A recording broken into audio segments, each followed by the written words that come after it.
보이더라고. 화면에.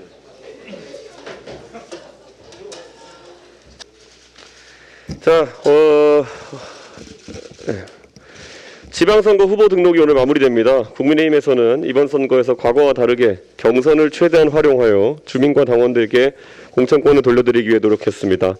또한 많은 국민들이 밀실 공천과 매각 매직을 의심하던 비례대표 공천 과정을 탈바꿈시키기 위해 공직 후보자 기초자격시험 PPAT를 도입해 기준 점수 미달자는 공천을 받지 못하도록 하였습니다. 저 개인 입장에서도 공천 개혁이라는 것은 항상 관행과 과거의 관성을 가진 큰 덩어리와 맞부딪히는 느낌이라는 것을 다시 한번 크게 느끼는 과정이기도 했습니다.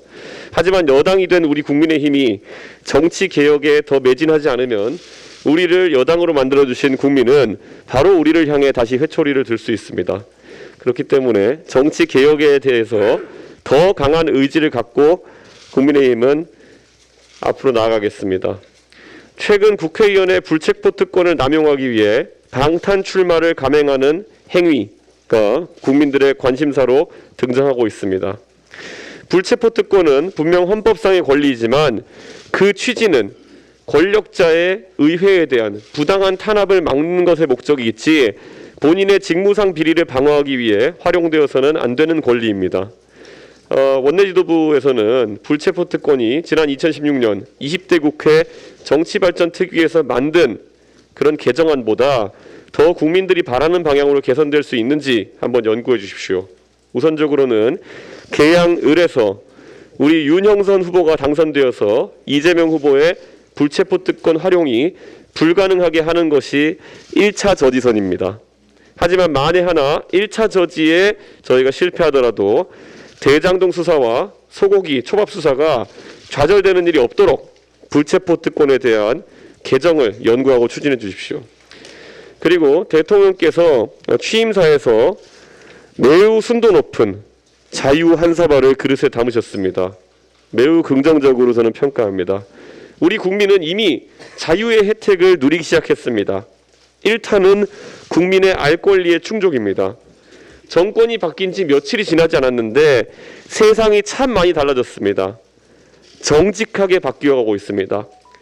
북한이 미사일을 쐈을 때 그것이 미사일이라고 이야기할 수 있고 일자리 통계를 마음대로 해석해서 발표하기 위해 통계청장까지 바꾸던 그런 시대에서 벗어나 고용 통계의 품질이 열화되었다고 솔직하게 말할 수 있는 상황이 되었습니다. 윤석열 정부에서는 공직자들이 국민만 바라보고 권력자의 눈치를 보지 않고 정확한 정보를 이야기할 수 있도록 해야 합니다. 너무 좋습니다. 자유의 맛. 모든 국민들이 느끼시도록 더 빠르게 가겠습니다. 어제 박병석 국회의장님께 한덕수 국무총리 임명 동의안 처리를 위한 본회의 소집을 공식 요청했습니다. 민생 위기 상황에서 국무총리를 마냥 공석으로 둘 수는 없습니다. 무엇보다 민주당은 새 정부의 발목을 잡는다는 비난을 면할 수가 없습니다. 민주당은 지체 없이 국무총리 인준 표결을 위한 본회의 소집에 협조해야 합니다. 어제 윤석열 대통령께서 청문보고서가 채택되지 않은 외교부 장관과 행안부 장관을 임명했습니다.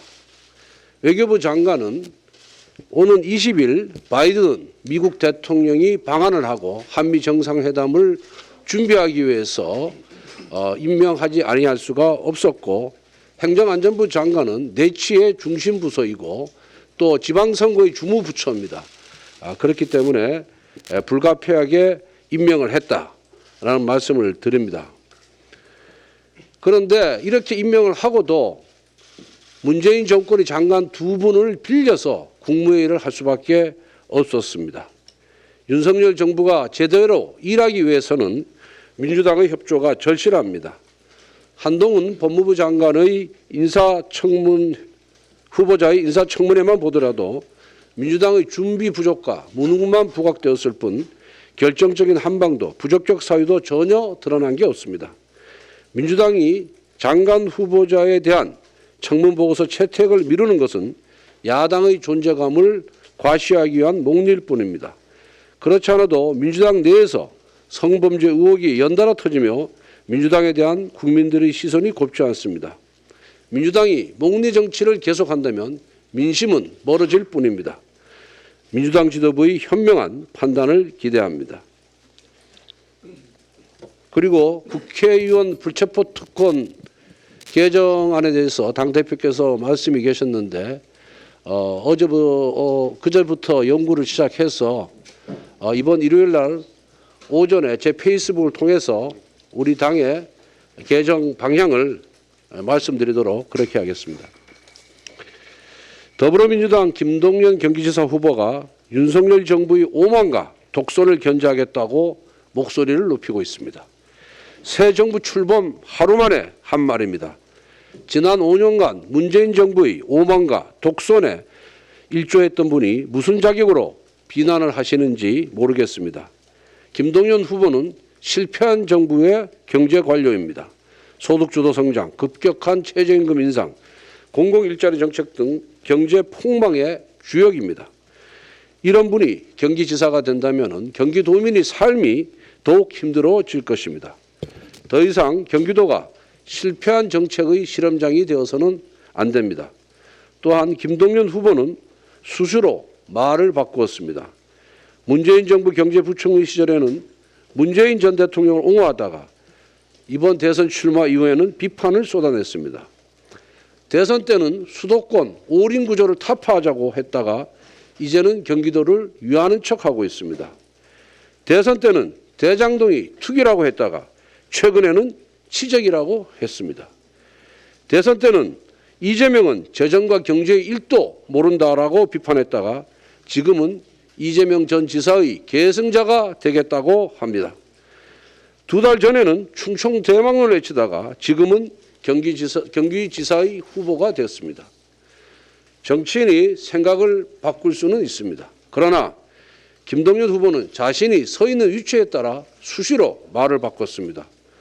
더 큰 권력을 위해 최소한의 소신마저 버린 것입니다. 김동연 후보는 오늘의 말과 어제의 말이 정반대입니다. 국민이 어떻게 신뢰하겠습니까? 김동연 후보는 타인을 비난하기 전에 자신의 과거부터 돌아보시길 바랍니다. 지난 5년 실패한 경제 관료가 무슨 자격으로 경기도지사 4년을 달라고 하십니까? 조국 전 장관처럼 날마다 모순의 어록을 쓰고 계시는 분이 무슨 자격으로 출마하셨습니까? 김동연 후보는 경기도를 미래로 이끌 능력도 소신도 없습니다. 민주당이 근거 없는 우월감에 집단 도취되어 총체적 도덕 불감증에 빠져 있는 것으로 보입니다. 영혼 없는 반성만 되뇌이면서 도덕적 위선의 가면을 쓰고 있는 민주당의 모습이 참으로 안타깝습니다.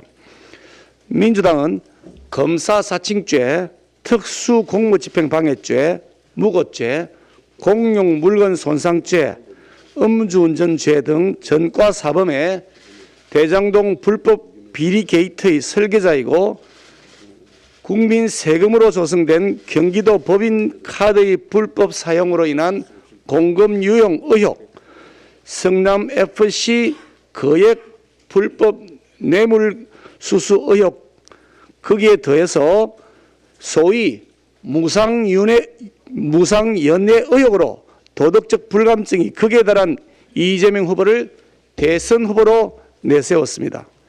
심지어 더 나아가 이런 사람을 이번에는 국회의원으로 만들겠다면서 더 오만하게도 전략 공천까지 해대었습니다. 민주당에서 박원순, 오거돈, 안희정을 관통하면서 이어져 온 성범죄 DNA는 개선되기는커녕 더 기승을 부리고 있습니다. 성범죄 전문당이라고 해도 과언이 아니라는 생각이 들 지경입니다. 민주당이 매우 이례적으로 급박하게 박완주 의원을 성비로 당에서 제명했다고 합니다. 이 문제가 불거진 때가 작년 말이라고 하는데 혹시 대선을 앞두고 민주당이 쉬쉬하면서 일부러 감추어 온 것은 아닌지 하는 의혹이 생깁니다. 민주당은 이미 부산 오거돈 시장의 성범죄에 대해서 이런 은폐 행각을 벌였다는 의혹 정황이 드러난 바 있었음을 상기하게 됩니다. 김원희 의원 보좌관의 성폭행 사건과 의원 그리고 직원들의 부적절한 대응 및 2차 가해 의혹, 민주당 이상은 의원의 성비위 사건 의혹으로 보도되고 있는 내용, 민주당 최강욱 의원의 상지엇인지 상디엇인지 하는 논란 등 권력형 성범죄 사건들이 동시다발적으로 터져나오고 있습니다. 과거 100년 집권론 운운하면서 오만과 독선의 길에 들어섰던 민주당은 박원순 시장 성범죄 사건에서도 반성하기는커녕 도리어 박원순을 추모하며 기린다는 언행을 일삼았습니다. 한심하기 짝이 없게도 거액의 국민 세금을 낭비하면서 대대적인 장례식까지 치러주었습니다. 위선으로 감춰온 권력자의 이중 생활은 물론이고 여성 인권 신장을 주창해온 민주당 의원들이 당내 유력 인사들의 권력형 성비위 사건에는 눈을 감았고 민주당과 강성 지지자들이 피해자들에 대한 2차, 3차 가해의 칼을 휘두르는 것을 보면서 국민들은 이것이 민주당이 말하는 정의고 상식이냐며 분노를 토해내었습니다. 이런 것이야말로 반지성적 행태의 전형적 사례가 아닐 수 없습니다. 뒤늦게 민주당이 국민 앞에 반성을 고백하는 등 신용을 하지만 이재명 전 지사를 국회의원 후보로 심지어 전략공천이란 특혜 조치로 내세운 것을 보면 민주당은 여전히 총체적 도덕불감증, 성범죄 전문이라고 하는 DNA가 달라지지 않고 있다는 것을 알 수 있습니다. 민주당 내에는 아직 더 큰 게 남아있다는 말이 돌 정도로 제보가 끊임없이 이어지고 있다고 합니다. 민주당은 진실을 말하는 용기 있는 입을 틀어막는 시도를 멈춰야 할 것입니다. 성비 문제뿐만이 아닙니다. 국회의원이라는 방탄조끼를 입고 검수완박의 탱크로 정의와 공정, 상식과 협치를 저버린 채 맹목적으로 발목 잡기를 일삼는 민주당을 보면서 국민들께서 어떤 심정을 느끼실지 한 번이라도 민주당의 상식이 아닌 국민의 상식으로 헤아려 보시기를 진심으로 바랍니다. 더 이상의 반지성적 행태는 중단해 주실 것을 간곡하게 요청합니다.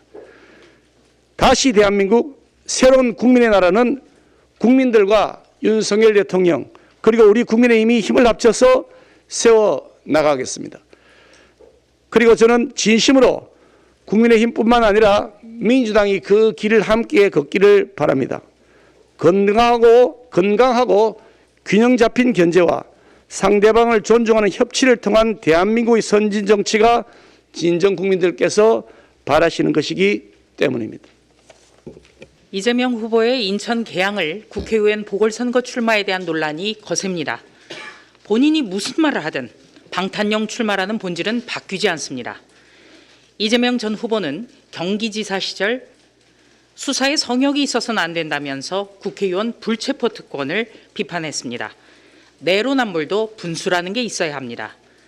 검찰과 경찰이 수사 중인 의혹들만 해도 대장동 부패 게이트, 변호사비 대납 의혹, 재판거래 의혹, 성남FC 불법 후원 의혹, 김혜경 씨 횡령 등 셀 수가 없습니다.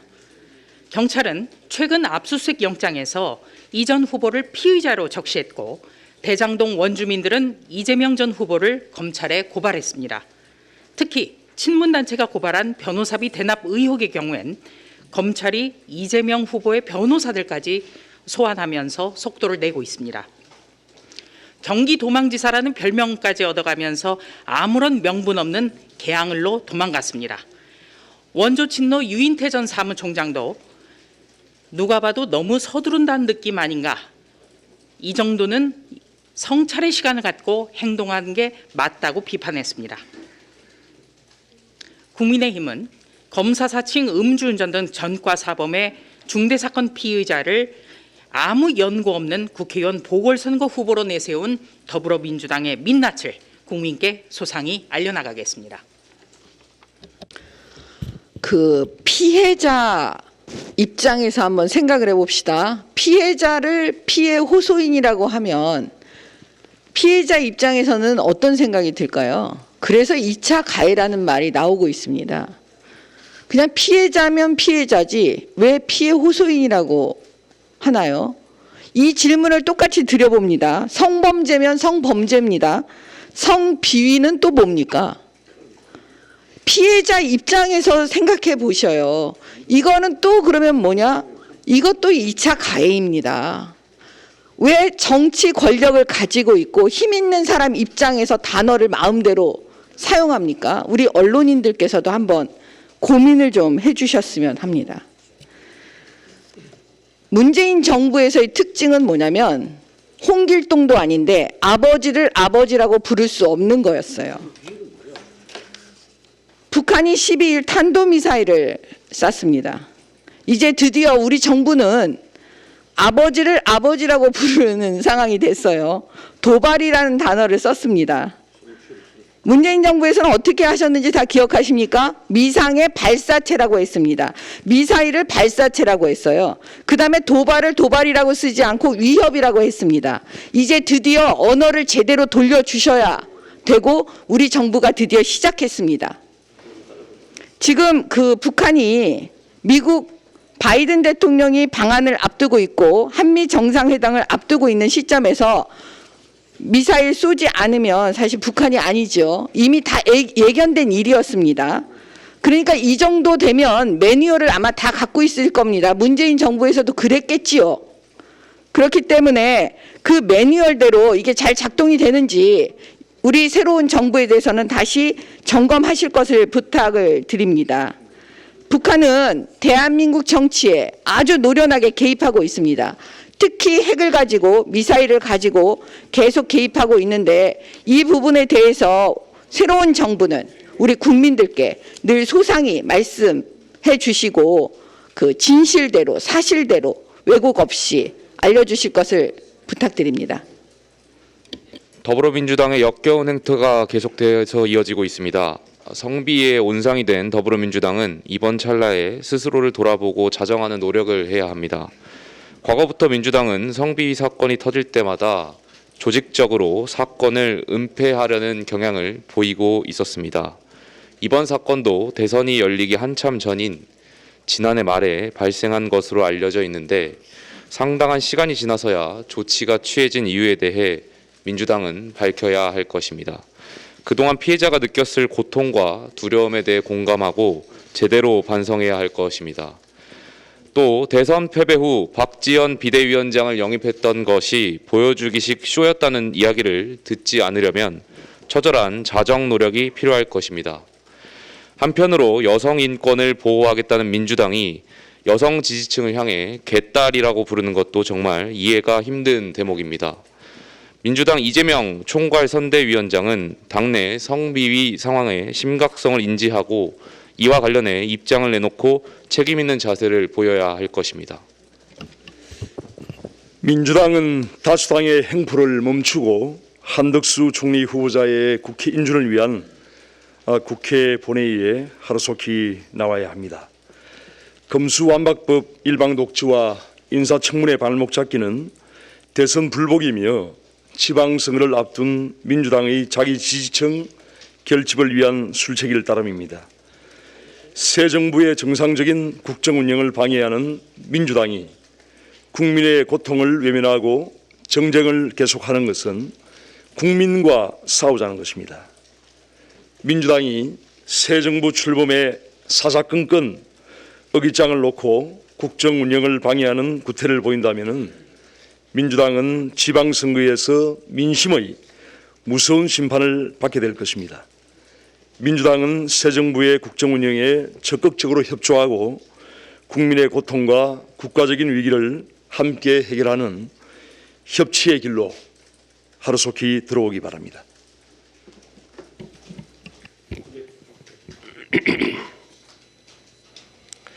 오늘까지 6.1 지방선거 후보자 등록을 마치고 본격적인 지방선거가 시작이 됩니다.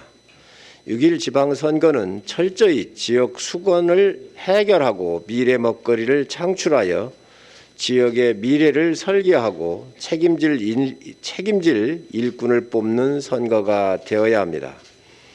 지난 10일 출범한 윤석열 정부의 비전과 정책을 공유하고 앞으로 5년간 중앙정부의 지역 정책과 발맞추어 지역 발전을 이끌어낼 사람을 선택해야 합니다. 국민의힘은 윤석열 대통령의 대선 공약과 국정 과제를 기반으로 전국 각지의 의견을 꼼꼼히 수렴하여 지역을 새롭게 시민을 힘나게 할 5대 비전 30대 분야별 약속을 선정하여 국민 여러분에게 약속드리겠습니다. 먼저 5대 비전은 국민과 함께 활기찬 경제, 따뜻한 동행, 행복한 사회, 든든한 나라, 튼튼한 안보, 균형 발전, 살기 좋은 지방시대, 희망찬 미래의 신바람 대한민국입니다.